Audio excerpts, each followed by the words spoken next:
hasilnya nggak ada buahnya, saya pengen tanya itu buah intim yang mana gitu. Jadi cara ngeceknya gitu. Buahnya itu apa kan? Macam-macam. Teman-teman bisa mulai dari buah roh, silakan ya. Kemudian nanti bisa ada buah dalam pekerjaanmu. Promosi pasti Tuhan kasih. Favor pasti. Engkau akan jadi orang yang disukai bos, misalnya itu buah. Engkau akan jadi orang yang karirnya tuh nanjak terus gitu ya. Dalam kampus engkau akan jadi student yang disukai dosen, itu buah. Engkau akan jadi student misalnya yang IPK-nya bagus, nah itu buah.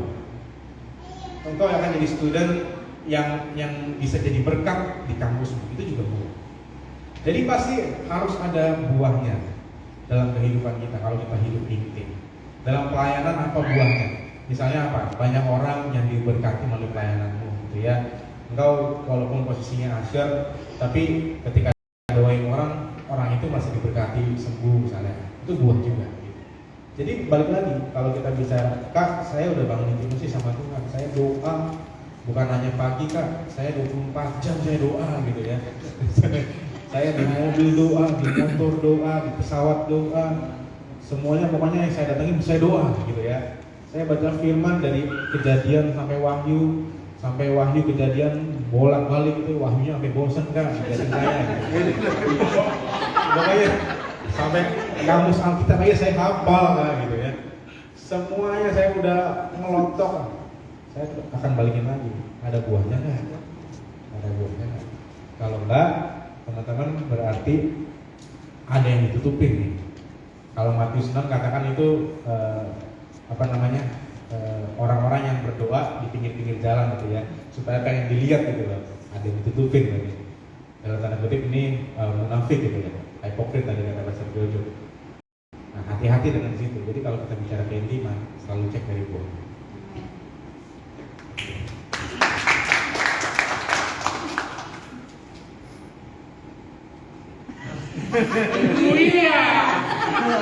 Sampai di mana? Ya sampai di mana? Bercanda.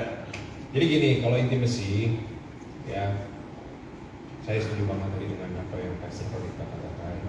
Saya cuma sedikit menambahkan bahwa ini pengalaman saya aja. Jadi keintiman saya sama Tuhan itu naik turun sekarang. Ya, naik turun karena itu balik lagi kepada kita membuka hati atau enggak. Kadang-kadang memang kekecewaan itu atau kadang-kadang suatu hal yang kita rasa nyes itu kadang-kadang memang merusak keimanan. Seperti yang tadi saya katakan, ini saya ambil karena kalian belum nikah ya, misalkan siapa di sini yang datang sama sahabatnya boleh ada tangan? Besti ya yang. Oke, siapa yang datang sama musuhnya? Ini kali sahabatan di sini. Semua sahabatan ya. Mas.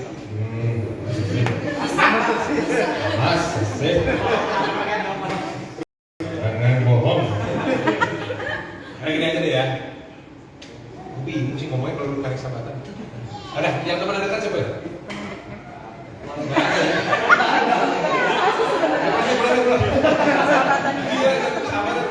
Oke. Hah? Oh itu dua sahabat lagi. Itu adalah bagaikan bina-bina dua. Jadi gini, contoh, oke. Udah gue paksain aja deh, lu berdua sahabatan ya.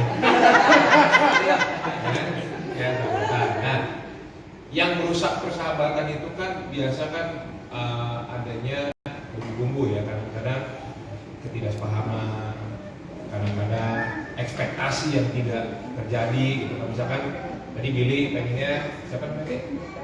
Tessa, ya kan? Billy pengen Tessa rambutnya gondrong. Tapi Tessa bilang, oh enggak, aku suka rambutnya cepat, misalkan kayak gitu. Jadi mereka berselisih paham. Nah, sorry maaf ya Tessa. Jadi ini yang kadang-kadang merusak. Nah, akhirnya keintiman persahabatan mereka jadi agak sedikit goyah. Atau misalkan sebelahnya Billy siapa namanya? Mariana langsung ngomong ke Bill. Tessa kemarin ngatain lu. Kenapa? Iya, katanya lu ganteng. Billy nggak terima kan? Gua kan ganteng banget. Kok cuma dibilang ganteng? Nah, misalkan kan. Akhirnya Billy marah sama Tessa. Karena Mariana nih, palung Mariana nih. Mariana, wah, akhirnya keintimannya rusak. Nah, sama kadang-kadang kita sama Tuhan itu ada pihak ketiga namanya setan. Syaitoni rojim. Nah, ada syaiton ini, ada syaiton. Itu kalau bikin kita kadang-kadang kecewa sama Tuhan, ya kan? Itu dengan yang namanya tadi saya bilang ekspektasi yang tidak terjadi dan sebagainya. Akhirnya merusak keintiman. Nah, bagaimana menjaganya keintiman tadi? Saya mau tambahkan dari Pak Pranita tadi. Kalau dia ngomong gua, saya tambahkan trust. Apa trust? Kepercayaan. Kalau kamu tahu bahwa Tessa adalah orang yang baik, mau Mariana ngomongin apapun, menghasut kamu dan Tessa, kamu akan tetap bila akan tetap percaya pada Tessa, bahwa Tessa tadi.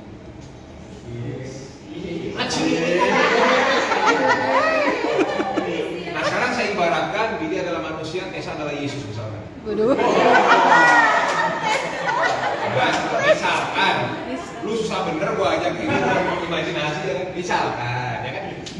Jadi, misalkan kamu sudah percaya dengan Yesus, kamu intim sama Yesus, kadang-kadang dirusak dengan kamu tidak mendapatkan apa yang kamu pengen, atau kamu merasa apa yang kamu doakan tidak terjadi, atau kamu merasa ada suatu hal yang mengecewakan dalam hidup kamu. Tapi keintiman kamu dengan Yesus hanya bisa kamu dapatkan ketika kamu tetap percaya pada Yesus, sekalipun apa yang kamu harapkan tidak terjadi. Jadi menjaga keintiman adalah menjaga kepercayaan kita sama Tuhan. So, apa yang mau saya katakan, apapun yang kamu hadapi saat ini, you struggle. Apapun tantangan hidup, apapun masalah hidup, percaya bahwa Yesus sedang bekerja dalam segala hal untuk menyelamatkan kamu.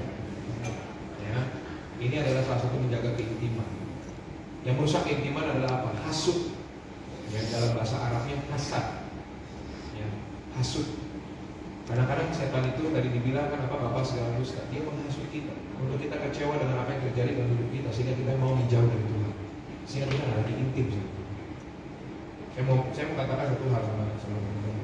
Dari awal kita tuh diciptakan intim sama Tuhan. Gak ada yang diciptakan gak intim sama Tuhan. Kita ini hadir, ya karena buahnya papa mama kita lewat apa? Lewat Tuhan. Kalau Tuhan nggak berkenan, kalau Tuhan nggak berkenan, orang mau pasangan istri seintim apapun bisa aja dibikin mandul. Nggak ada buahnya. Atau kalau Tuhan nggak berkenan, bisa aja kita tiba-tiba nggak lahir. Tapi kenapa kita lahir? Karena Tuhan berkenan. Jadi kita adalah buah dari Kristus. Maka saya mau katakan, jangan sampai kamu kecewa, karena itu yang merusak keintiman. Ada nggak yang di sini pernah kecewa sama hidupnya? Boleh angkat tangan. Apa tadi coba? Saya juga nggak tahu. Saya juga nggak tahu. Saya pastor. Saya berani untuk saya katakan saya pernah kecewa dengan hidup. Kak Dendi. Siapa lagi? Boleh saya angkat ini, kalau ini angkat ketek. Ada yang kecewa? Ini nggak usah kanan kiri dong, nggak pede banget. Ya, coba angkat tangan sekali lagi yang kecewa. Oke, doa saya. Saudaraku yang kasih dalam Kristus, hatiku mau katakan satu hal. Setiap kekecewaan yang dalam hidupmu saat ini, tetaplah percaya sama Tuhan. Kalau Tuhan sekarang sedang bekerja untuk mendatangkan kebaikan bagi kamu, jangan kamu mundur dari keintiman sama Tuhan Yesus hanya karena kamu kecewa dengan hal yang buruk yang pernah terjadi. Di hari ini kenakanlah satu hal, iman di dalam Kristus. Seperti yang Yesus katakan, ya Bapa, jikalau boleh cawan ini berlalu daripadaku, namun jadilah kehendakmu dan bukan kehendak. Maka hari ini, apapun tantangan dalam hidup kalian anak muda, you may lose something in your life, but believe in one thing, that God will never forsake you. Dia nggak mungkin betray, dia nggak mungkin hianatin kamu, dia nggak mungkin ambil sesuatu dari kamu dengan tidak menggantikan dengan yang jauh lebih baik. Segala sesuatu yang terhilang dalam hidupmu hari ini, itu karena Tuhan sudah merancangkan yang sangat-sangat baik bagi kamu dan bagi saya. Berikan kemuliaan bagi Tuhan. Oke. Kita langsung masuk Q&A aja. Ada teman-teman mungkin yang mau tanya? Oke. Mau balik? Kalian? Rachel? Rafael? Kalian? Ini Ate, ini Valen, bukan Via Valen. Ate Valen.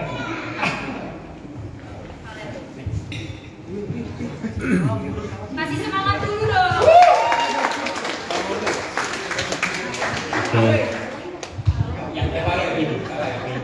Ini kita live Instagram ya. Pastor, kalau dengar dari kesaksian hidupnya kan, kalau dari Pastor Jojo masa lalunya cukup kelam.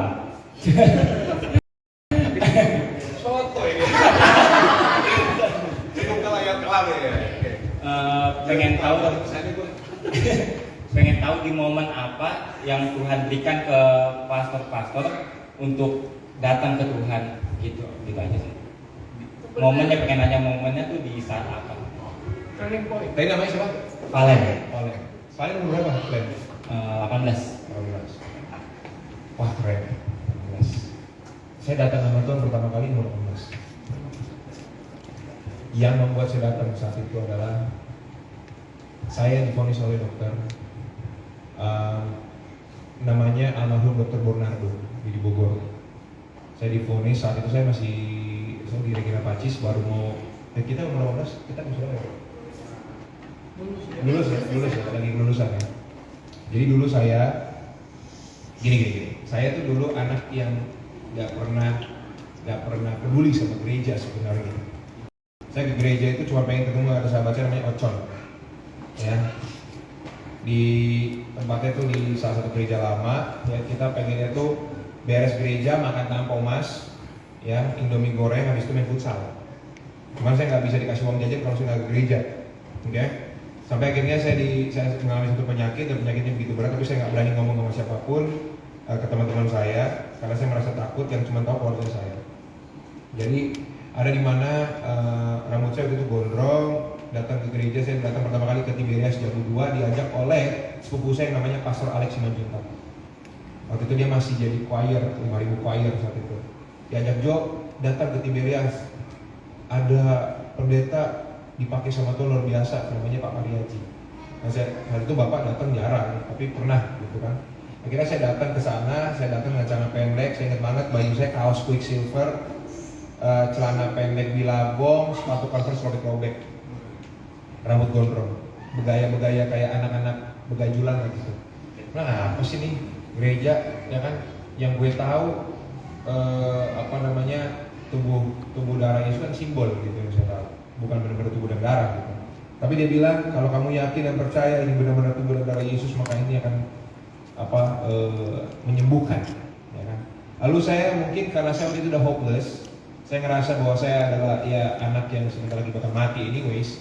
Saya pikir ya udahlah, gue ikutin aja pendeta, gue juga nggak tahu ini siapa. Ya udah, yang penting gue percaya bahwa ini tubuh darah Yesus, katanya beneran bisa nih. Kalau beneran bisa nih, hebat nih. Ini gereja berarti gereja bener nih, saya bilang gitu. Nah, saya pertama kali mencari Tuhan di Tiberias. Jadi saya bilang, Tuhan, saya pengen kalau memang benar Engkau ada dan benar-benar tubuh dan darahmu ini nyata, dan minyak urapanmu adalah benar-benar mengurapiku dengan kuasamu, maka saya sembuh. Puji Tuhan, Dek. Ya, saya sampai detik ini, ya apa yang divonis oleh Dr. Bornardo itu tidak terbukti. Sampai Dr. Bornardo yang meninggal pun, sayanya masih hidup gitu. Sekian lama sampai detik ini, Tuhan Yesus sembuhkan total. Nah, saya cari Tuhan ketika saya divonis. Tapi saya mau ngomong sama kamu, jangan datang sama Tuhan ketika ada vonis datang sama hidup kamu. Tapi datanglah sama Tuhan karena kamu tahu sebelum apapun yang terjadi dalam hidup kamu, Tuhan udah sediain yang terbaik bagi kamu. Jadi Dek siapa namanya? Pak Kalian. Saya percaya, ya, saya percaya betul kamu itu akan menjadi orang yang besar, yang diberkati sama Tuhan. Kamu tuh anak baik, Dek. Kamu punya hati yang Tuhan taruh, dan kamu, ya, 5 tahun lagi kamu pasti akan jadi orang hebat, ya. Kamu akan jadi orang yang sukses. Tapi kamu harus selalu jangan datang sama Tuhan hanya karena ada sesuatu. Jangan karena ada masalah, deh. Jangan karena ada tekanan, jangan karena ada sesuatu yang pengen kamu mau.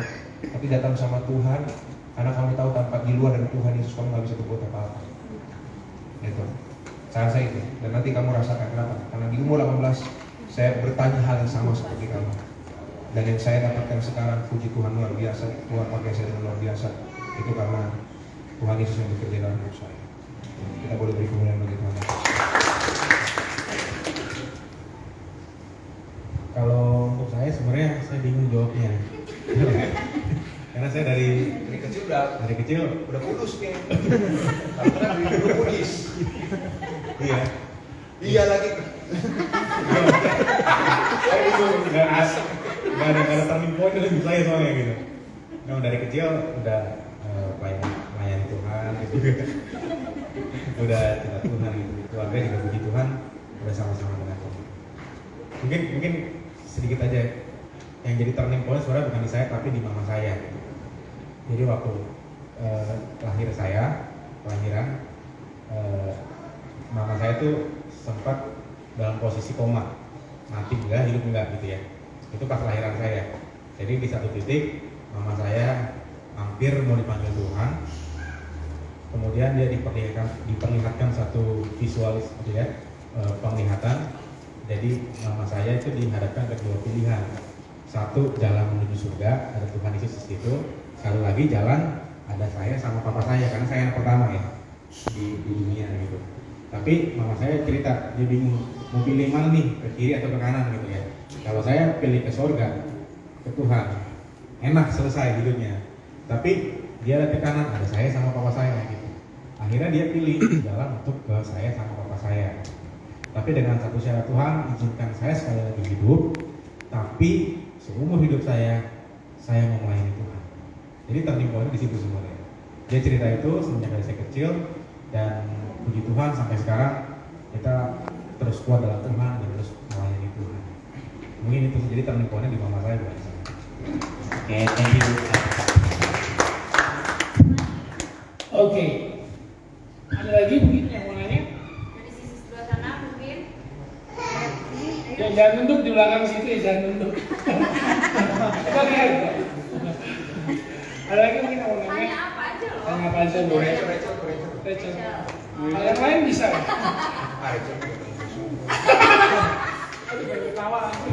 Orang mau nanya mamanya.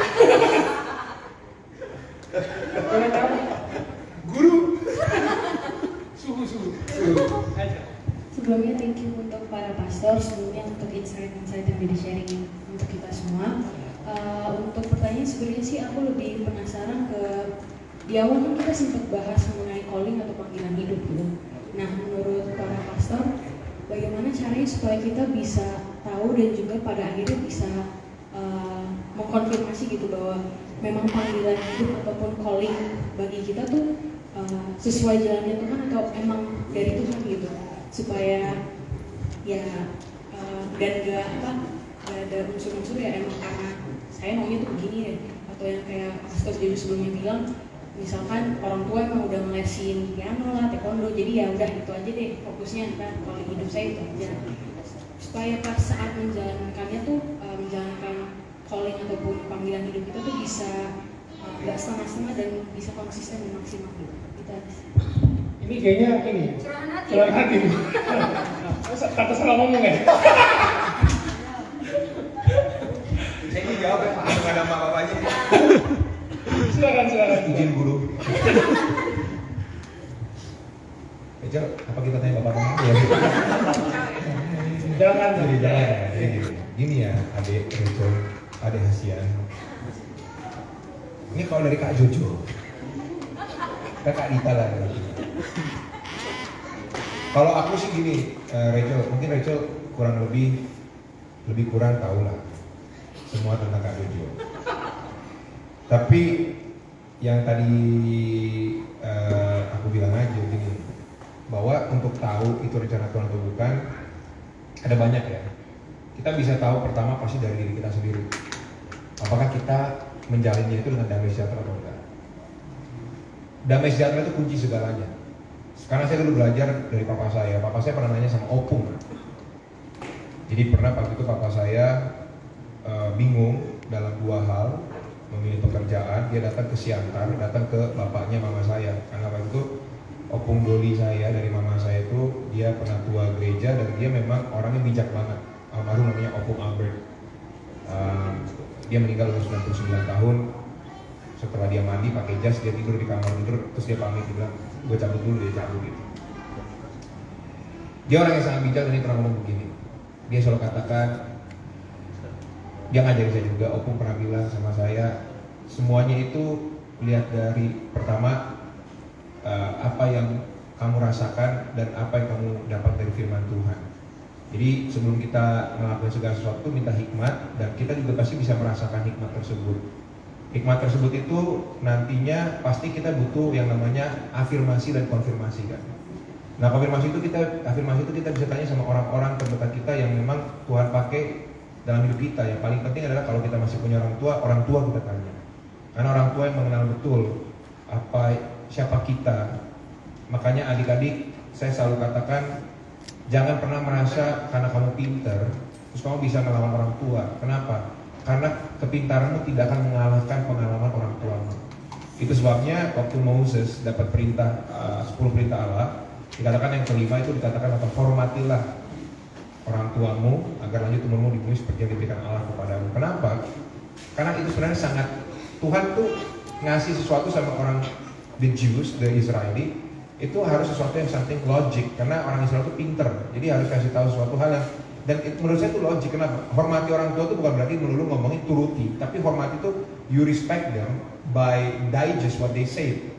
Artinya engkau mencerna apa yang orang tuamu kasih tahu. Kenapa? Karena orang tuamu itu pasti akan lebih tahu tentang dirimu daripada kamu sendiri. Nah, orang tua itu adalah wakil Tuhan, maka kita harus hormat banget sama orang tua. Kita harus dengerin apa yang orang tua ngomong dan itu menjadi bahan pertimbangan dalam hidup kita. Nah itu adalah bentuk afirmasi dan konfirmasi. Lalu kita bisa tanya berikutnya sama orang-orang terdekat, sama pendua syafaat, sama orang-orang di pelayanan dan lain sebagai pendeta dan lain sebagainya. Tapi dari hati kecil kamu akan tahu apa calling kamu, karena kamu tahu itu sesuatu hal yang natural. Itu sesuatu hal yang sangat natural. Kayak saya nih ya, Rachel, Kak Jojo, waktu Kak Jojo sebelum jadi pendeta, Kak Jojo tahu tuh betapa Kak Jojo tuh suka banget ngomongin firman Tuhan sama orang-orang sekitar Kak Jojo. Dan kenapa Kak Jojo suka banget marketing, bisnis? Karena Kak Jojo tuh tahu apa aja itu dulu Kak Jojo dagangin, kecuali dagang diri sendiri ya. Kak Jojo dagangin kan? Jadi dari masih kecil aja jam tangan, ini Lita saksi hidup gitu. Gue dulu jualan jam tangan bos di Recis.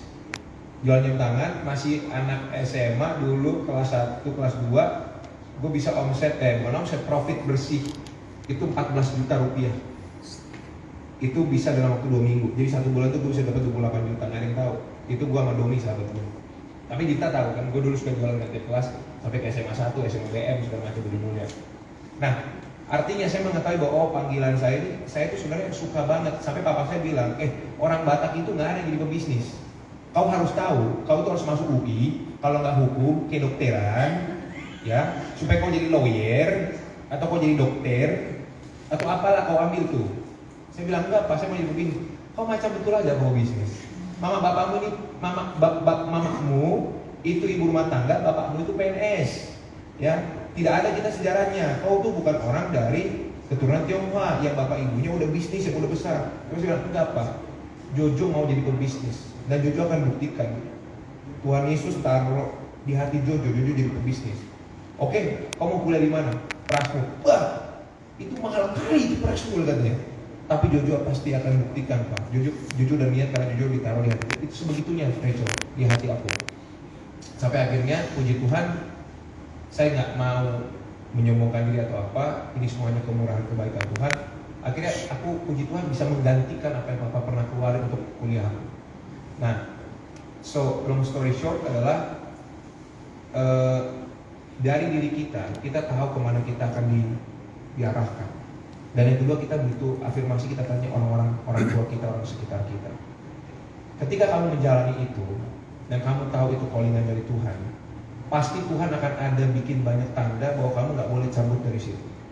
Saya ngomong ke Ibu Gembala Sidang, saya pengen kuliah S2 lagi luar negeri. Tapi Ibu Gembala Sidang tadi kan ngomong sama saya, Jojo, kamu udah terpanggil jadi pendeta di Tiberias. Kalau mau sekolah ngapain sih? Udahlah, kamu mau sekolah lagi, kamu belajar lagi di sini aja. Gak usah keluar negeri, banyak jiwa-jiwa yang harus kamu layani. Saya pikir tadinya, udahlah, enggak, saya cabut aja. Tapi ketika saya berpikir untuk meninggalkan pelayanan dan saya mau ke Amerika, mau kuliah, saya bingung gitu loh. Kenapa? Kok makin banyak jemaat yang datang sama saya minta dilayani? Kayak tiba-tiba tiap hari ada telepon masuk, Pak Jonathan bisa samperin kami nggak? Kami keluarga lagi mau pecah, kami mau selesai. Ada yang tiba-tiba orang kena cancer, bla bla bla bla bla. Dan akhirnya ada banyak orang datang minta dilayani sampai kok tiap hari gue kayaknya pelayanan nih. Jadi pulang kerja pelayanan. Oh ternyata Tuhan kasih tunjuk gitu. Nah saya pernah merasa bahwa tiba-tiba ada perkembangan. Lagi-lagi ini bukan karena saya ya, tapi perkembangan jemaat itu karena Tuhan Yesus. Jadi saya juga bingung gitu. Yang tadinya jemaatnya 150, tiba-tiba di tempat yang saya layani, saya bertahan di situ. Ibu Gembala bilang, ini sekarang udah 300-an loh. Kamu ada perkembangan yang signifikan di sana. Jadi Tuhan kayak kasih tunjuk, loh, kok jemaatnya malah makin nambah, gua makin mau cabut, kok Tuhan malah makin kasih tahu, kok ini ada perkembangan di sini. Jadi kata kuncinya adalah ada elevation di bidang yang Tuhan taruh di dalam diri kamu. Nah, nanti kamu akan melihat itu dalam pekerjaan, nggak cuma dalam pelayanan. Ketika ada something yang elevated, dinaikkan sama Tuhan, itu berarti itu adalah yang Tuhan mau. Tapi kalau Tuhan bikin itu kadang-kadang stagnan, kadang-kadang Tuhan bikin kayaknya bukan punya kita, itu Tuhan juga kasih tunjuk. Nah, kita manusia kan punya sense, right? Sense yang paling penting itu adalah sense yang datang dari Holy Spirit. Kenapa? Karena sense yang datang dari Holy Spirit itu bukan yang something yang subjektif, tapi objektif yang datang dari Tuhan. Kalau subjektif itu biasa kita karena dengar banyak dari apa kata orang, kata temen, gitu kan? Itu. Jadi gitu aja sih menurut aku ya. Kalau kamu ngerasa ada damai sejahtera di situ, kamu bilang sih di sana? Hubungan internasional. Aplikasinya itu apa implementasinya biasanya? Yang kamu mau apa? Ekspor impor. Enggak, maksudnya implementasi dalam profesionalnya apa? Mau apa? Diplomat kayak gitu-gitu ya. Kedubes gitu bisa ya? Gitu ya. Ya, artinya nanti kamu pasti akan diarahkan ke arah sana kayak Dita nih ya. Saya tahu di Dita dia pengen banget jadi mentor gitu. Makanya dia benar-benar memperkuat di bidang keuangan dan dia ini orang yang sangat saya lihat konsisten dari dulu sampai sekarang di bidang keuangan terus gitu. Dia eksplor terus di bidang keuangan. Nah kalau saya bukan tipikal yang orang bidang keuangan. Kalau saya tuh sukanya bisnis manajemen sama marketing. Jadi itu doang yang saya gali terus gitu. Paling gitu nanti buat adik-adik yang lain mungkin saya kasih masukan sedikit. Ketika kalian nanti pada akhirnya Tuhan taruh kalian di satu tempat, ya cara kalian tahu itu dari Tuhan atau tidak, kalian harus bisa dalam artian mengafirmasi dalam diri kalian sendiri. Kalian udah sejahtera nggak ngelakuinnya? Jangan karena kata si A, kata si B. Dulu teman-teman saya banyak pilih jurusan kuliah mau entrepreneurship. Karena apa? Karena kata orang itu bikin orang kaya. Salah. Kalau you pro at the same, when you pro at one field, you become very huge at that field. Kalau kamu pro di satu bidang, itu kekayaan akan datang sendiri kok. Gak ada yang namanya profesi menjadikan kita kaya.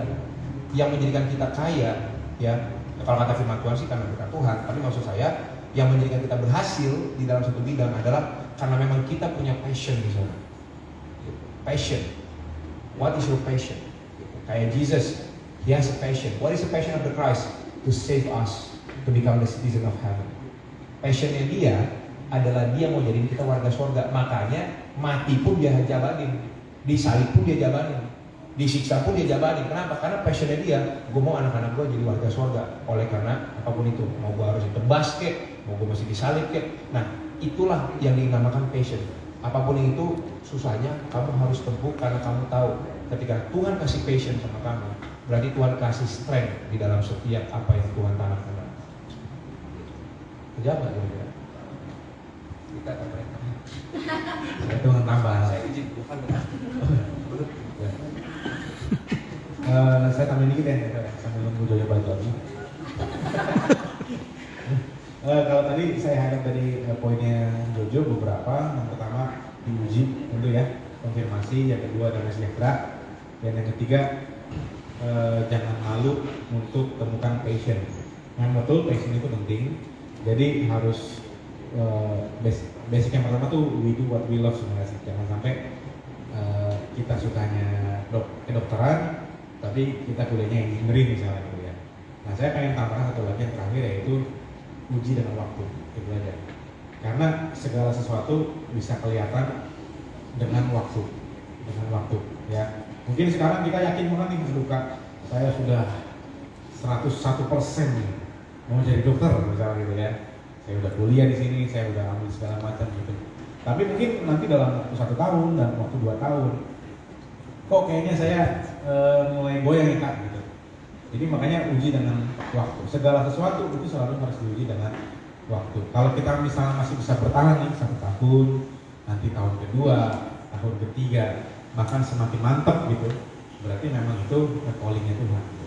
Ya sedikit contoh yang di Alkitab disampaikan Tuhan itu dalam Kejadian pasal 15, Abraham itu dikasih satu penglihatan, gitu ya, pasir di langit, bintang di pantai gitu ya. Oh kebalik. Satu yang jawab. Ya.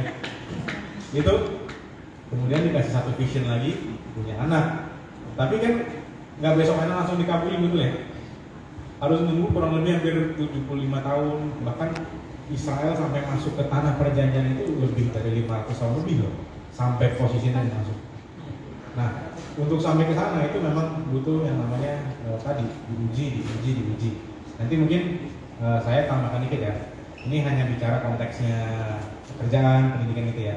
Nanti mungkin at some point Rachel akan masuk dalam pernikahan. Sama, kasusnya sama. Nanti kalau misalnya ada satu orang cowok gitu ya, siapa gitu, atau mungkin di sini kayak atau di sana gitu ya. Oh dia Amrik gitu. Justin Bieber. Nah, nanti balik lagi. Kalau misalnya masuk dalam satu pacaran atau tunangan, uji yang waktu dulu gitu ya. Jangan kenalan 2 minggu langsung mau nikah gitu, jangan gitu ya. Uji waktu dulu, setahun, 2 tahun. Bener nggak? Terus kemudian punya passion nggak? Saya kalau bareng dia tuh bawaannya deg-degan dulu misalnya gitu ya. Ya ini pacaran sama polisi atau bukan? Oh sama aku deg-degan gitu ya. Ini STNK gue diperiksa nih, jangan gitu. Ya, itu aja sih tambah saya gitu waktu. Oke, thank you. Oke, bisa Jojo. Jadi udah anggap lah ya. Sebentar kan nih? Ada lagi mungkin mau diundang, mungkin lebih karya. Udah selesai. Oke. Nextnya mungkin ada lagi mau nanya? Dari sisi sebelah kiri dong. Iya kan? Kita nih. Kamu mungkin tadi jadi WL ya? Pasukan hore juga ini. Nah, dia mau nanya. Oh boleh.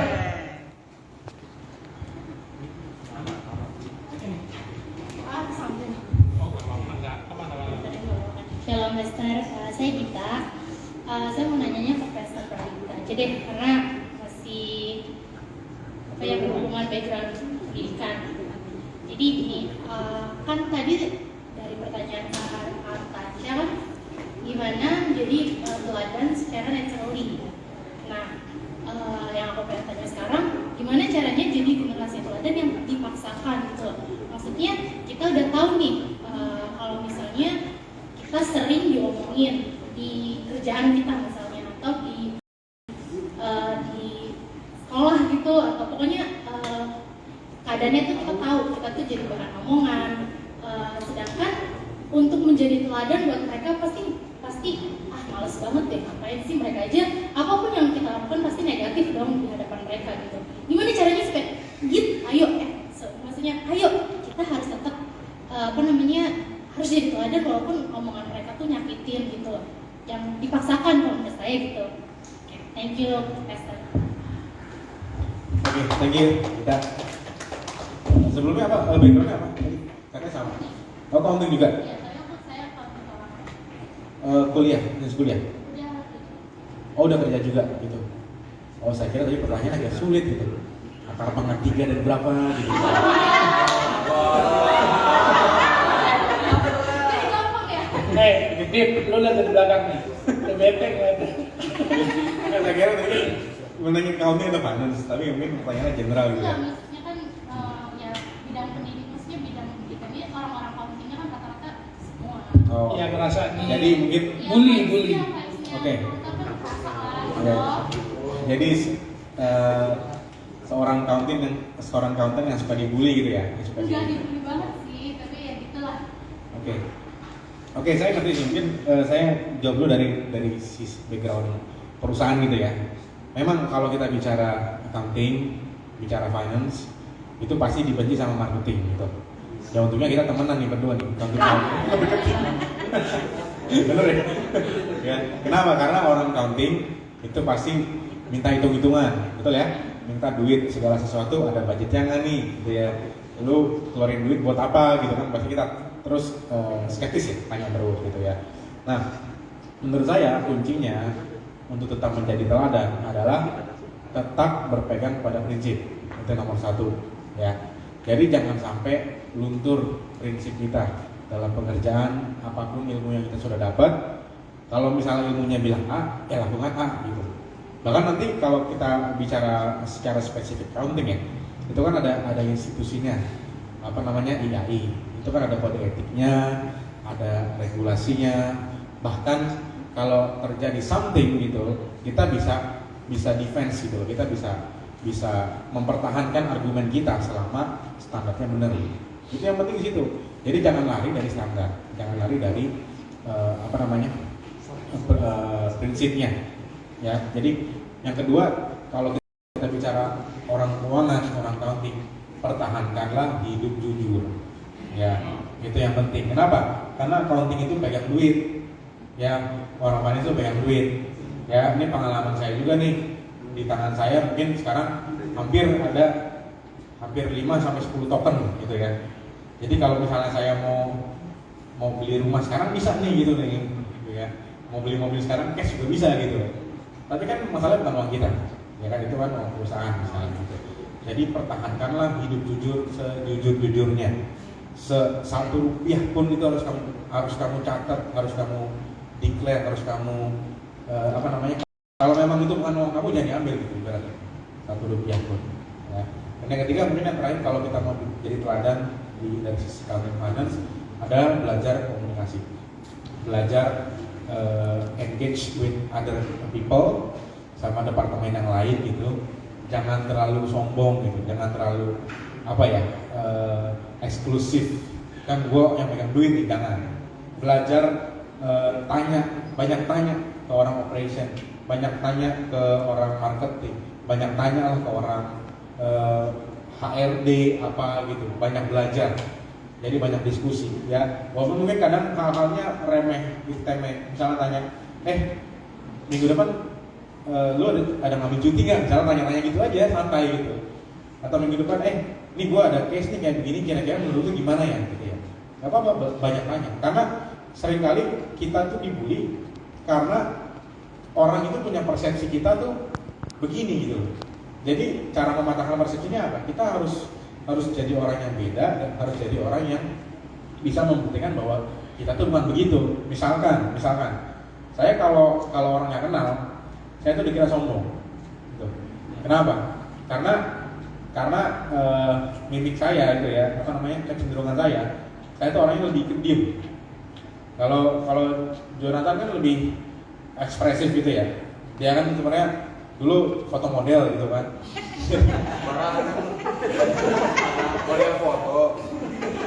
Foto model itu ya. Elemen deh. Elemen gitu ya.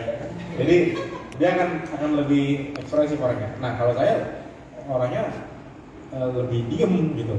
Saya kalau ketemu orang, saya lebih suka memperhatikan dulu nih orang gimana nih. Apa nih kelemahannya atau kekurangannya, apa yang bisa saya ini. Saya lebih gitu. Nah, cara mematahkan itu gimana? Saya harus mulai duluan gitu. Sekali kalau ketemu orang di kantor, awal-awal saya mungkin lebih suka diam, tapi saya lebih banyak inisiatif. Mungkin gengsi gitu ya. Masa gua dulu yang mulai gitu ya. Gak apa-apa. Mulai aja dulu. mulai ngobrol, ajak ketemu. Kadang siang-siang kalau lagi bosan makan bareng yuk gitu ya, atau mungkin jam 3 di kopi yuk atau apa gitu. Itu ya caranya ya, supaya kita punya dalam tanda kutip spotlight gitu di kantor. Jadi orang yang different itu caranya gitu. Tetap jadi teladan, nggak melanggar prinsip, tapi kamu dianggap jadi orang yang different. Itu paling jawaban. Thank you, Pastor Victor dan Jojo. Daripada semakin lama ya, mereka akan semakin menuding satu dengan yang lainnya. Seperti tadi, ini model. Modelannya gitu. Ya kan, daripada dulu. Jadi, thank you semuanya nih, Pastor Jojo, Pastor kita buat semuanya. Tepuk tangan buat kita dulu. Oh, satu lagi. Gimana Om Al? Satu lagi? Aman? Oke, saya action. Ini aja ya, masuk pakai mic ya? Boleh. Mungkin nama saya Kaisar, umur 23 mau jalan 24. Pergumulannya justru berat di umur 22 jalan 23. Ini aja saya datang ke sini mungkin nggak tahu kebetulan atau gimana, atau mungkin dikasih tugas WL atau kayak gimana, harusnya saya di kantor untuk menyelesaikan tugas yang diselesaikan. Apa ya, yang saya mau sharingin sih kayak gini, pastor berdua, kadang anak muda ini udah dikasih nih dari tadi tuh kita udah ngomongin ladang, rendah hati segala macem, kita ngomongin buah, kadang kita besok lupa akan hal itu. Nah, saya ingin tahu aja nih, mungkin nggak panjang lebar, saya ingin coba dong kasih dari pastor berdua, coba kasih apa sih namanya, tips atau apa kayak gitu, biar kita pola hari-hari kita tuh dari hari Jumat sampai ketemu hari Minggu lagi, kita dekat sama Tuhan.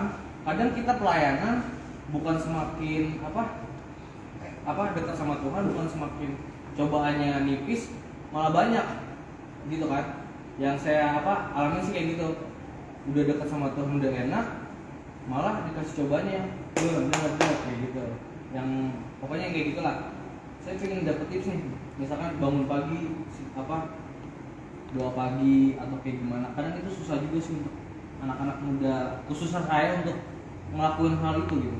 Apa kita bikin kayak plan buat diri kita sendiri, kita janji sama diri kita sendiri, kadang janji itu aja kita ingkarin gitu. Nah, makanya kan yang saya lihat dari Pastor Jo sama Pastor Pradipta bisa berhasil gitu. Caranya itu gimana gitu? Itu aja sih paling. Thank you. Kenapa diam?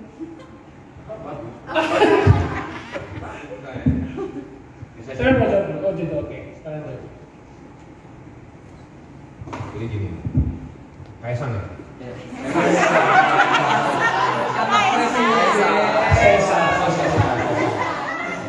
Kaisang bisa. Iya. Sorry. Jadi gini Cesar, tadi saya bilang di awal, kalau kamu bilang berhasil, saya sama Pradita belum berhasil. Berhasil itu nanti, kalau pas sudah tutup peti, terus Tuhan bilang, aku mengenal kamu, itu berhasil.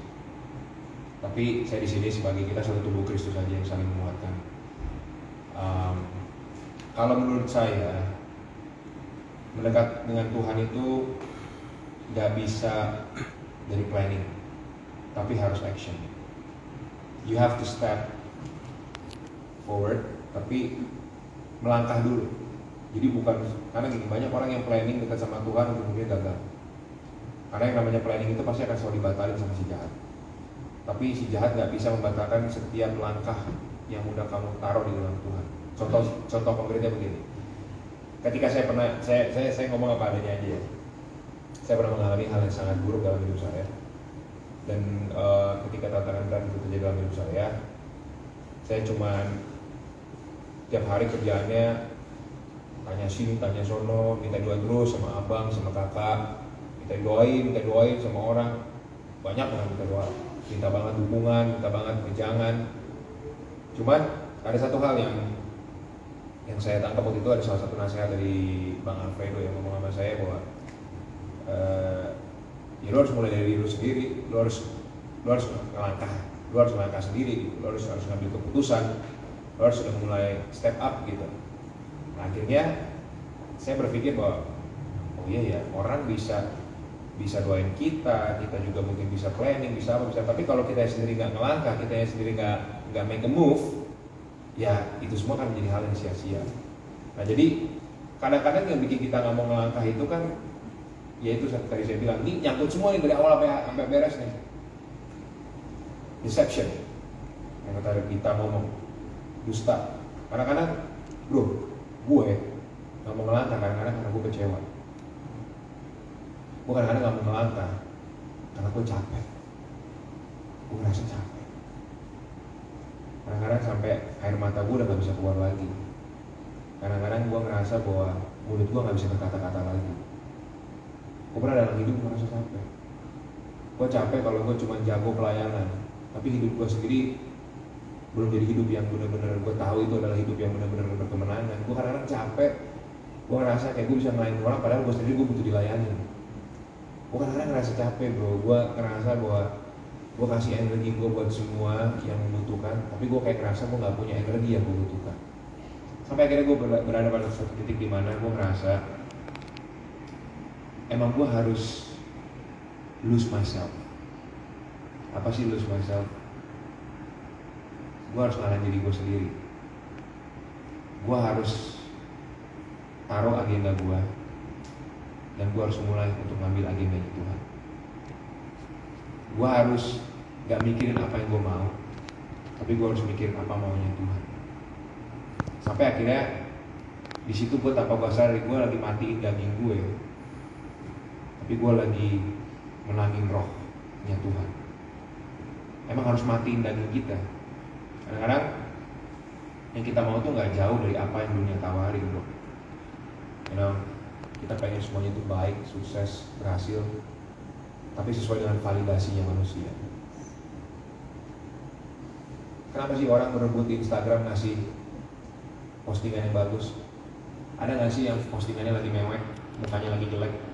Ada nggak sih yang postingin dia lagi miskin banget, dia lagi susah? Ada nggak? Nggak ada. Semua posting lagi liburan, muka dan yang paling lagi ganteng, lagi cantik, semuanya serba kelihatannya baik.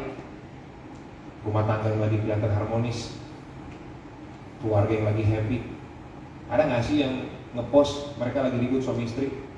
Ada nggak sih yang ngepost mereka lagi benar-benar ngerasa hopeless? Paling kalau pernah ada yang ngepost, paling di close friend. Right? Saya tahu ada beberapa orang bahkan mungkin lagi marah-marah, baby blues atau whatever it is, close friend. Tapi ketika dia ngepost ke orang banyak, seakan-akan wah, hidupnya benar-benar menginspirasi kan. So, Caesar, I just want to tell you something. It's okay. It's okay to feel that sometimes that you're not okay. It's okay not to be not okay. No? Tapi yang mau saya katakan, bagaimana untuk kamu tetap bisa bertahan, stay close with God. Seperti yang saya tadi bilang, trust Him. Percaya aja. Bro, gue gak tahu apa yang lo alamin, gue gak tahu luka apa yang pernah lo hadapin, gue gak tahu apa yang pernah datang di dalam hidup lo yang mungkin buat lo kecewa atau mungkin sesuatu hal yang lo rindukan. Gue gak tahu apa, tapi Tuhan lebih tahu. Gue cuma bilang sama lo, Tuhan Yesus sayang banget sama lo, Tuhan Yesus cinta banget sama lo.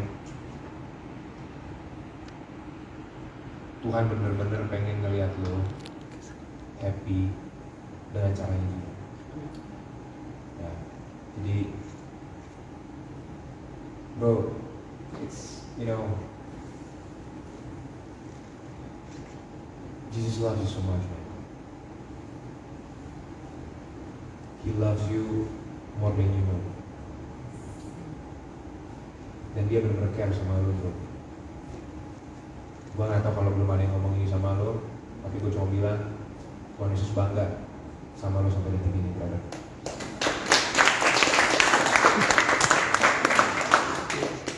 Jadi brother jangan mundur. Dia bangga, dia sayang sama lo. Kalau lo ngerasa saat ini lo tidak dalam keadaan terbaik, gue cuma bilang planning Tuhan yang terbaik akan nyata dan akan terjadi dalam hidup lo. Kita beri kemuliaan buat Tuhan. Silakan. Kadis. Mau apa nih? Sesar dari mana? Yang bukan salah ya, bukan salah. Oke. Mungkin kalau tadi Jojo bilang lose yourself, saya mungkin bilang yang lebih praktikal gitu ya untuk Cesar ya, supaya lebih cheer up gitu, lebih hidupnya kita lebih semangat gitu ya. Jadi plan yourself yang kedua. Tadi lose yourself, yang kedua adalah plan yourself. Jadi sebenarnya cara untuk kita konsisten, kalau kita masih ngambang gitu ya, kita masih nggak tahu mau ngapain, buat planning paling gampang gitu. Cara ini salah satu ilmu manajemen juga ya, supaya hidup kita bisa punya perubahan, kita harus buat target gitu ya. Misalkan dulu saya waktu mau nikah, saya harus punya target, saya harus turun 10 kilo. Jadi di bulan Juli saya harus turun 10 kilo. Apa yang harus saya lakukan nih? Saya mulai atur dari bulan Maret, Juni, April. Kemudian saya bisa sampai target dengan saya buat plan seperti itu. Jadi saya harap pelan-pelan ya buat target. Misalnya apa nih? Saya mau komitmen kah pelayanan tiap hari Minggu, nggak boleh bolos ya misalnya. Saya mau datang jam 8. Buat target itu dalam hidupmu dan kau pelan-pelan tuh mulai ikutin. Jadi train yourself itu penting gitu. Misalnya nanti saya punya target kan, tahu umur 27 saya mau menikah misalnya. Saya mau punya target kan umur 25 saya mau lulus. Itu kamu harus mulai planning, harus banyak. Jangan cuma ngikutin arus saja gitu, jangan. Karena cara hidup kekristenan itu adalah purpose driven life, bukan hanya ngalir ngambang gitu. Karena konsep Alkitab itu yang saya pelajari sampai sekarang, Tuhan itu selalu punya prinsip being is always important than doing. Jadi jangan sampai kita terjebak dalam doingnya, tapi beingnya itu yang harus kita kejar. Kamu mau jadi apa gitu di pelayanan? Kamu mau dibikin Tuhan jadi apa? Itu yang lebih penting.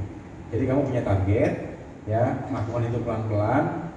Kalau kamu rutin, kamu train seperti orang yang lagi olahraga, itu kan kita akan menjadikan kita kuat, betul ya? Ya. Tahu nggak alasannya kenapa Daud bisa menang? Salah satunya lawan Goliat. Kenapa? Selain dia punya Tuhan yang besar, dia orang yang rajin latihan. Dia cuma ngembalain 2 atau 3 kambing domba, tapi tahu musuhnya siapa? Singa, beruang, macan, ular, segala macam tuh. Ya, ada nggak tentara di Indonesia yang latihannya sama singa? Nggak ada. Cuma Daud yang latihan sama singa. Makanya dia latih tiap hari, dilatih terus. Lama-lama dia jadi kuat. Akhirnya dia sampai satu titik ngeliat Goliat, ya elah Goliat ini mah nggak ada apa-apanya sama singa. Nah saya percaya, saya nggak tahu mungkin kau menghadapi satu big giant in your life gitu ya, yang tadi kata Jojo mungkin bilang ada satu yang besar banget yang menghalangi hidupmu, yang mungkin bikin saya kecewa sama Tuhan, saya sedih, saya nggak semangat lagi. Ingat baik-baik, mulai train yourself supaya at some point Tuhan akan memberikan kemenangan dan bisa melawan itu semua, sehingga kamu jadi anak muda yang luar biasa dipakai Tuhan, jadi berkat hidup. Itu aja. Oke, thank you. Pastor Jojo, Pastor Dita. Ada satu lagi. Oh, oke. Nama saya Febo. Saya mau nanya tuh bagaimana caranya supaya kita dalam pelayanan gak jenuh. Sama. Dalam pelayanan.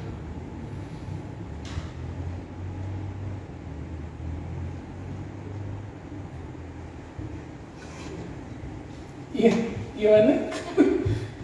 Kayak Fable. Nama Fable tuh jadi mengingatkan ada salah satu teman SMA kita. Coba jadi dibilang suruh nyanyi lagu Rio, tapi ya lagu bukan. Jadi gini Febe ya, namanya Febeani atau enggak? Oh Febe sih. Feb, lagi dulu ya. Aku aja. Gak apa-apa santai. Lagi dulu ya. Pelayanannya apa tadi? Kalau sih Choir sama singer. Seringannya singer atau choir? Dua-duanya. Kerja?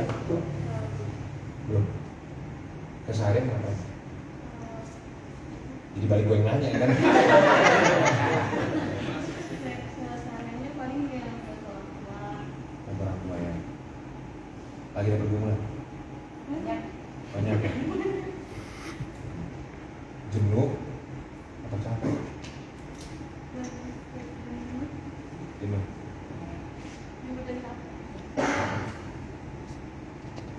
Hebat, tiap hari ada saat itu. Jadi gini kan, konsep pelayanan itu yang harus kita tahu dulu ya. Dulu saya berpikir bahwa pelayanan itu adalah suatu kewajiban. Tapi ternyata saya belajar pelayanan itu adalah sebuah hal yang sukarela. Tapi sukarelanya masih ada komanya nih.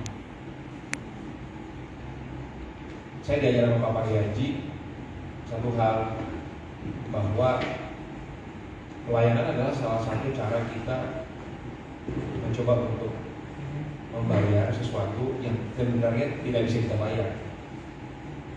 Jadi waktu kita melayani Tuhan itu, kita seperti seakan-akan pengen bayar kebaikan Tuhan, tapi sebenarnya gak bakal bisa kita bayar.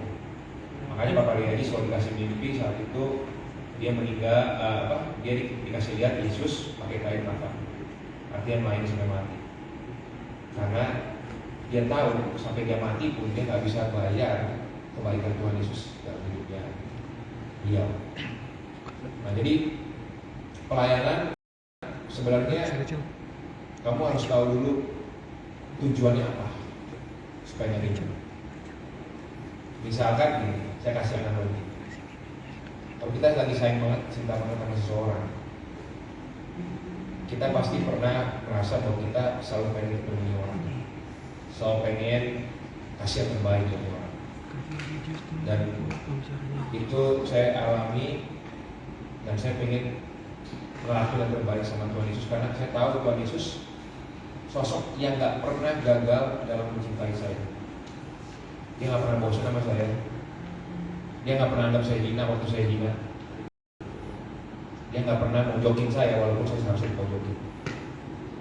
Nah, ketika kamu menaruh konsep bahwa pelayanan adalah kamu mencintai sosok yang namanya Yesus, yang kamu tahu atas kebaikan apa yang Tuhan lakukan sama kita, kejenuhan itu dengan sendirinya akan hilang.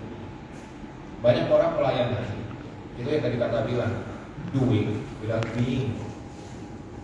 Mereka ngelakuin, tapi mereka tidak menjadi, mereka tidak serupa.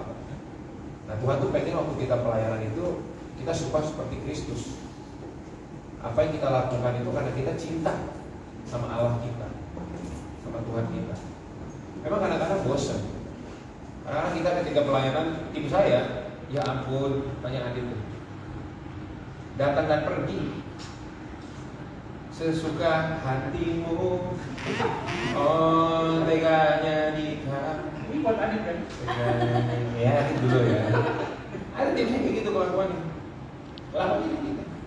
Wah kalau lagi mood pelayanan, nggak mood nggak pelayanan. Dulunya miskin, ya kan, setelah pelayanan jadi pengusaha besar. Ada aja alasannya. Aku lagi gak enak cuy, aku lagi sakit, katanya aku supply minyak urapan. Ya kan, karena minyak urapannya mahal kan, berapa ratus ribu, aku gak butuh. Ya sekarang udah dulu naik motor omprengan, sekarang udah punya Mercy. Pelayanan suka hati aja, kita datangin apa. Ada yang lagi punya cewek, punya pacar, Pelayanan, anggap pelayanan. Nanti pas lagi jomblo sakit hati, patah hati, datang ke gue lagi, Kak, saya ingin pelayanan. Ya kan? Saya ngelihat hal-hal seperti itu udah sering. Kalau saya mau ikutin, saya sebenarnya bisa ngomong sama Gembala Singa. Pak Bu, saya mau ngambil syabat shalom dulu. Saya mau ngambil syabat. Pak, Tuhan kasih ngajar kita boleh ngambil istirahat. Bahkan suruh kita bersyabat.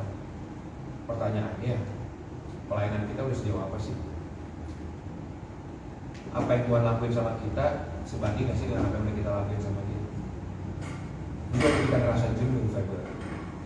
Kamu jangan lihat bidang pelayanan, tapi kamu lihat untuk siapa kamu melayani.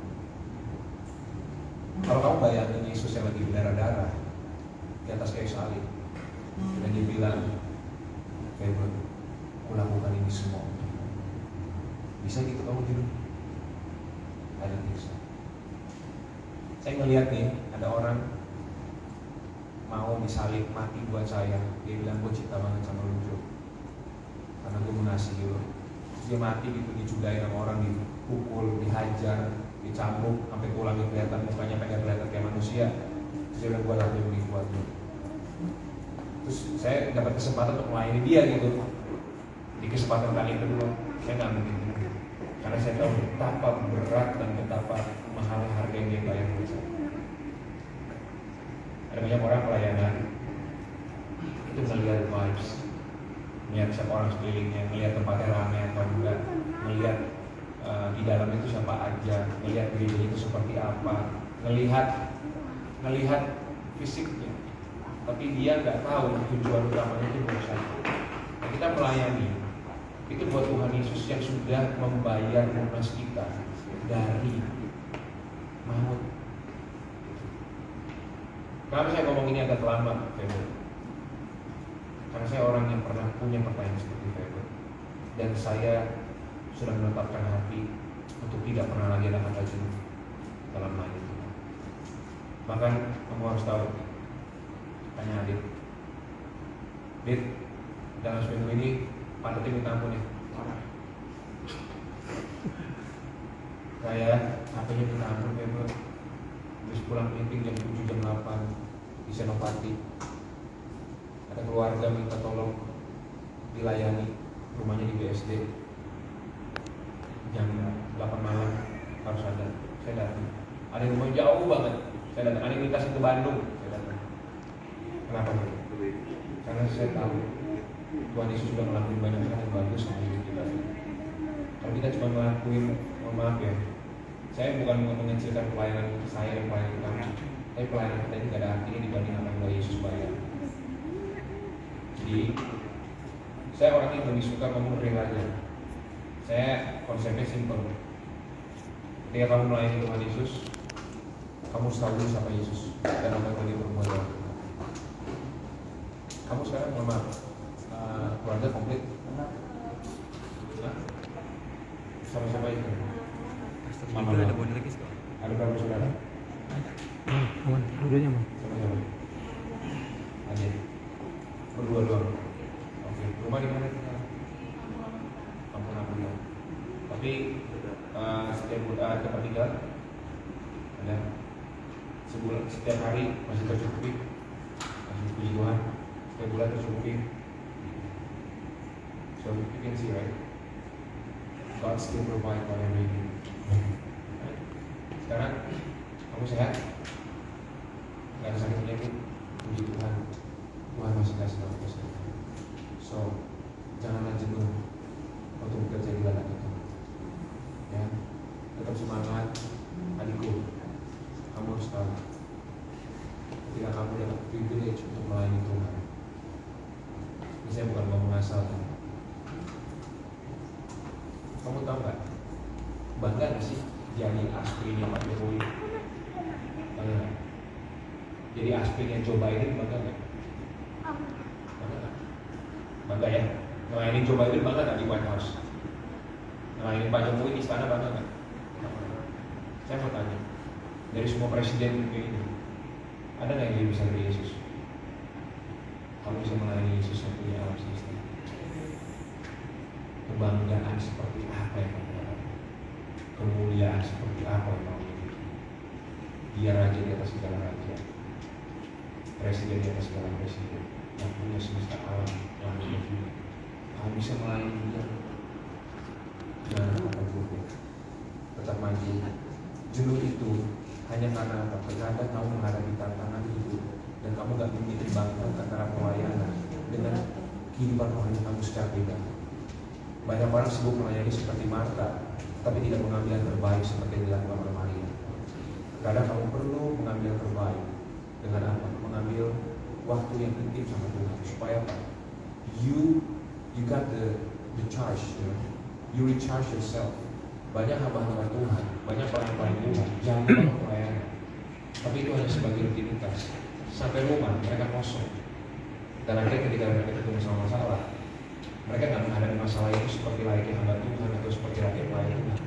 Bahkan mereka lebih parah menghadapinya lebih dari itu. Jadi jangan jadikan pelayanan sebagai tangan. Tapi pelayanan itu harus menjadi sebuah tujuan. Jadi saya.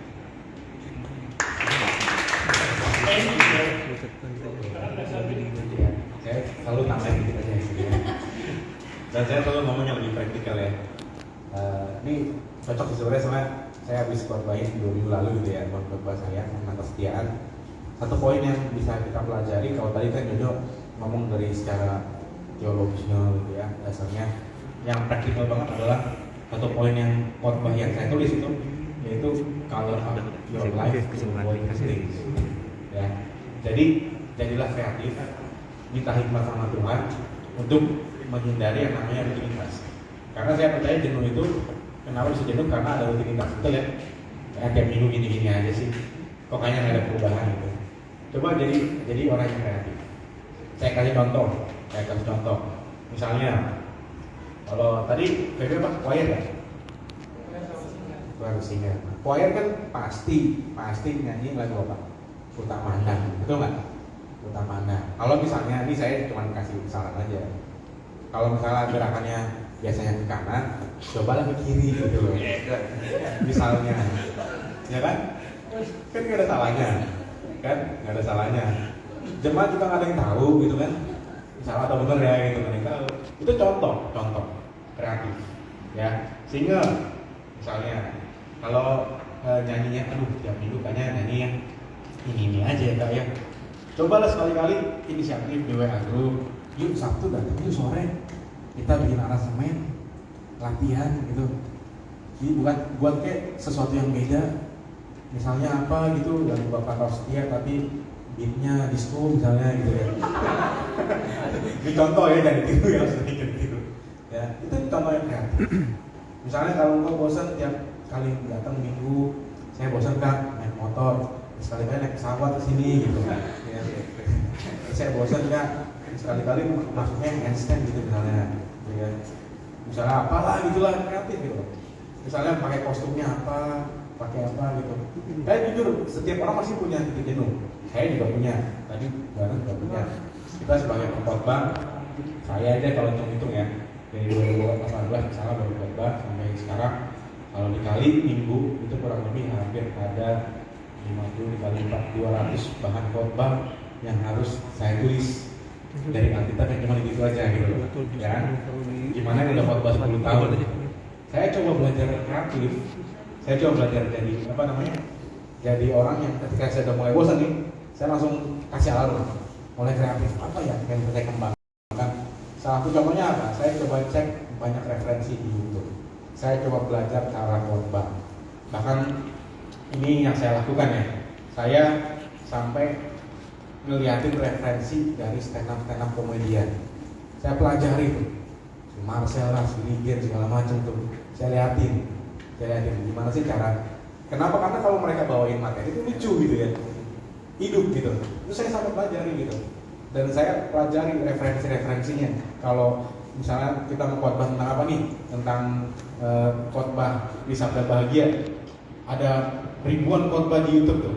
Cari nih apa nih poin-poinnya. Itu salah satu contoh supaya kita nggak jenuh. Kalau nggak, kadang kan saya sering ketemu Jojo, dia sering nanya, khotbah apa yang minggu ya? Aku ulangin lagi minggu lalu. Karena itu gitu kan. Itu sama, itu jenuhnya kita seperti itu gitu. Tapi gimana supaya kita nggak mundur, supaya kita itu belajar kreatif. Ya, pesan tadi itu kreatif aja. Apalagi musik itu bisa luar biasa loh kreatifnya. Saya bingung loh kalau orang choir, orang musik bisa bosen, ada yang salah di situ. Ya kuncinya jangan cuma C, G, A minor gitu, jangan coba cari yang lain kayak cari referensi gitu, supaya kita semua tuh hari ini tuh cheer up gitu, seneng, excited, wah, gue sekarang mau ini nih nyanyi lagu ini dengan aransemen yang baru nih. Itu ya, caranya adalah color up your life to gini itu aja. Oke. Thank you Bapak Jojo atas kita. Udah setengah 5 juga nih. Kita kasih kesimpulan dikit. Jadi kan hari ini kan kami kan tentang generasi muda yang jadi, dan dari sharingnya Jojo dan Dita, kita sama-sama Pastor Jojo dan Dita, kita bisa belajar tentang yang namanya satu, keintiman itu hal yang utama. Gitu. Jadi kalau saya boleh sedikit kasih quote satu ayat Alkitab, Hosea 6:6, di situ dibilang bahwasanya itu know him more intinya. Jadi Tuhan tuh lebih menyukai pengenalan akan Dia, lebih daripada persembahan, korban dan segala macam. Artinya apa? Untuk bisa sampai itu kita harus kenal. Nah dari kenal itu kita ganti action untuk akhirnya jadi teladan. Karena ketika kita kenal kan bukan ngomongin cuma tentang hidup yang biasa-biasa aja gitu. Pasti lo mau jadi kayak Yesus kan, bawa dampak, bawa sesuatu yang besar buat keliling kalian di Tuhan ada. Terus tadi buat teman-teman yang keras saja mau, kan Pastor Jojo sama Pastor Ida juga bilang bahwasanya it's a normal thing sebenarnya, karena masih tubuh dan darah nih, masih ada dagingnya. Jadi it's okay to not okay, tapi don't let the things yang akhirnya bikin lo mengafirmasi itu semua akhirnya udah aja gitu, tidak dikuasai malah menguasai. Balik lagi mereka tekanin banget untuk get back yourself, untuk balik lagi dari pengenalan yang benar akan Tuhan, itulah akhirnya lo dapat kekuatan, dapat segala yang you guys needed to face every battles, every situation, circumstance dalam kehidupan kalian. Thank you waktunya buat Pastor Jojo, Pastor Dita, teman-teman Newton juga terima kasih untuk waktunya. Biar ini jadi kita selama pengerja jadi saling wanting, saling belajar lebih lagi, saling ingetin juga sama teman-temannya nih. Mungkin kedepannya mau ada komsel kah, atau mau ada apa yang lebih ke internal kalian. Tadi Pastor Dita juga bilang harus kreatif. Jadi teman-teman mungkin bisa mulai bikin tuh latihan, atau misalkan di choir mau bikin gerakan sendiri, di sini mungkin latihan sama pemusik di jam 1 untuk bikin sesuatu yang enggak gitu-gitu aja. Jadi enggak yang melulu akhirnya boring juga gitu. Terus sometimes kan karena jadi sebuah rutinitas, akhirnya sebuah kita jadi bosan kan. Gitu. Jadi gitu aja. Saya Gio dan Tasya. Tambah dikit ya? Oh, tambah dikit, boleh. Mungkin ada beberapa pertanyaan yang mungkin teman-teman belum sempat tanyain. Jadi feel free to catch us. Mungkin kalau saya bisa lewat Instagram, Pradita Christian, ke Jojo bisa lewat Instagram juga, jonathanlangsungganteng.com. Website ya. Ya, soalnya saya kemarin kan dikasih list pertanyaan sama Bang Alfred. Ya masih sebenarnya banyak pertanyaan seru yang cukup frontal gitu, tapi nggak ada yang ditanyain gitu ya. Misalnya boleh nggak Kak pacaran sama orang Katolik misalnya gitu ya. Nah pasti banyak lah dari teman-teman yang masih mau nanya. Jadi feel free ya. Kalau mau tanya jangan berhenti di sini. Atau abis ini? Ya abis ini. Ya udah kembali balik kan itu. Maksudnya nggak secara formal seperti ini. Nanti kita minggu kan. Kita abis ini. Ya, feel free kalau mau catch up setelah ini atau via Instagram kah, email, terserah ya. Yang penting apa yang menjadi unek-unek kalian tanyain aja. Kalau karena malu bertanya sesat di pelaminan. Malu bertanya sesat di pelaminan. Thank you Kak untuk kasih statementnya. Sekian dari kita. Kita kembalikan ke WL. Oh langsung double. Oh langsung dua aja. Siapa? Terus mau double kira-kira? Baik silakan.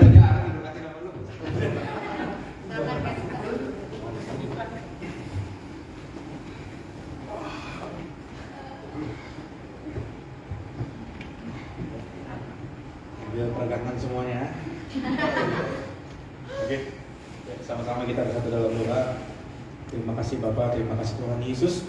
Kami bersyukur Tuhan sore hari ini kami sama-sama boleh berkumpul pengerjaan Newton Cibubur. Kami percaya Tuhan sore hari kami diberkati, Tuhan kami dipuaskan, kami bersyukur karena Roh Allah juga bekerja, bukan karena kuat dari kami Tuhan sekali lagi, tapi karena Roh Kudus yang rindu untuk mengubah bahkan mengurapi setiap hidup kami menjadi anak-anak muda yang hidup dalam keteladanan, bahkan kami menjadi anak-anak muda yang siap Tuhan untuk mengabarkan jiwa, menjadi berkat di dalam marketplace, dalam kampus dan pekerjaan kami Tuhan. Terima kasih Bapak, kami ingin mengakhiri acara ini Tuhan. Sebentar lagi kami akan berpisah satu sama lain kemanapun kami melangkah. Kami terlalu percaya dijaga malaikat Tuhan. Dan kami doa bukan hanya hidup kami, tetapi orang tua kami, saudara kami, kakak adik kami diberkati Tuhan.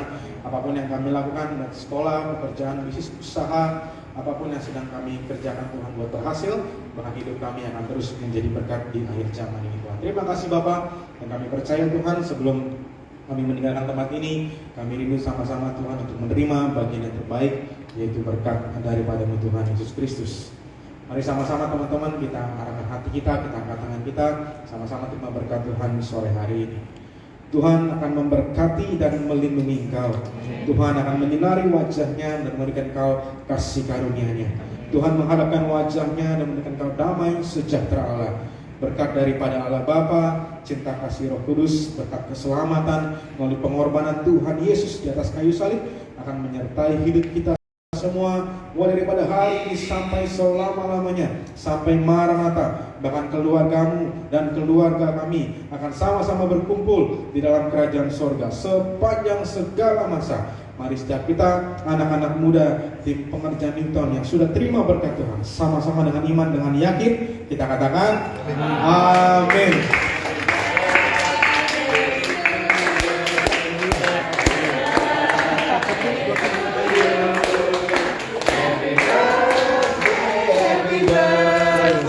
Happy birthday to you.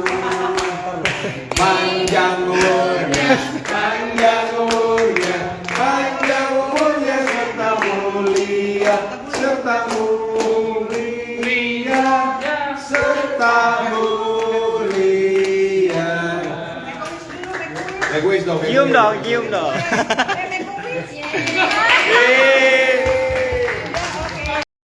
Peluk istrinya Om. Oh ya udah, foto ya. Lu nggak mau foto? Ini live Instagram. Lagi live. Ini pagi dia nonton. Oke. Kenangan buat pastor ya? Oh iya. Oke. Ada kenang-kenangan dari. Kita berdoa buat Bang Alfred dulu dong. Oh iya benar. Kenang-kenangan Pak, santai aja. Mari saudaraku, kita sama-sama kita doa buat Bang Alfred, ya. Sama-sama kita satukan hati, kita berdoa. Bapak, kami mengucap syukur atas semua kasih karunia, temuran kebaikan anugerah yang telah Kau berikan kepada Bang Alfredo. Kami percaya Tuhan di usianya yang kembali bertambah di 47 tahun ini, Bang Alfredo diberikan umur yang panjang, awet muda, kesehatan yang sempurna, karir yang sukses, bersama juga dengan Karoma dan Rachel. Diberkati keluarga ini menjadi keluarga yang jadi warga sorga, kumpul bareng di bumi, kumpul bareng di sorga. Maka mereka punya hak-hak kerajaan sorga di dalam setiap aspek kehidupan mereka.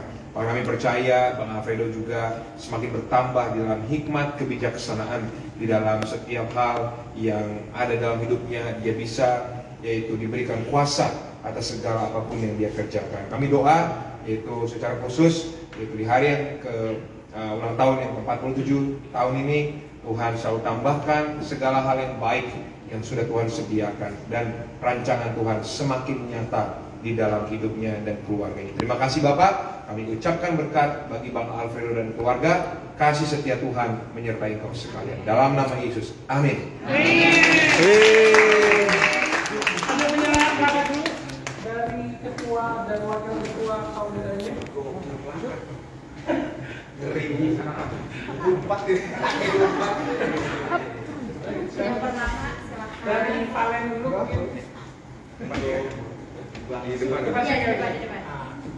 Keren banget. Acaranya sangat resmi. Terima kasih untuk Pastor Jojo untuk waktunya, kesempatan untuk insight-nya. Ini dari kita anak-anak muda Newton ingin kasih kenang-kenangan.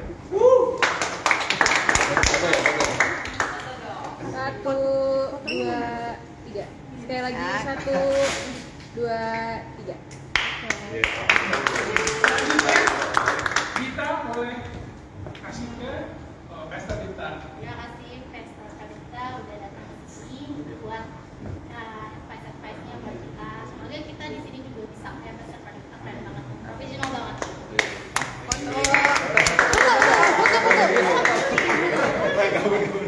Satu, dua, tiga. Sekali lagi 1, 2, 3. Foto barengan mereka. Bareng silakan. Kemarin.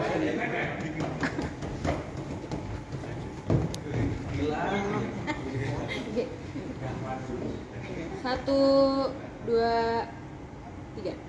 Gaya bebas. Gaya bebas. Kurang bebas apa lagi? Ayo udah foto semua. 1, Foto semua. 2, Tunggu. 3. Oh iya. Mau jadi. Semua. Pastor minta didoakan semua ini ya. Oh, pekerja. iya. Yuk, yuk. Didoakan apa? Topang tangan. Ya satu-satu. Ya. Foto dulu. Mau foto dulu ya? Oke, ayo. Oke.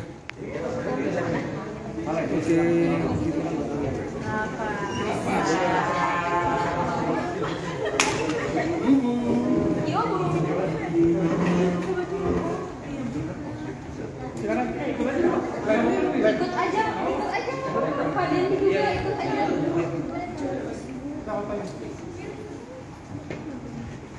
Kurang ke sini dikit, kurang ke sini. Silakan. Yang bawah, yang bawah. Yang bawah. Foto.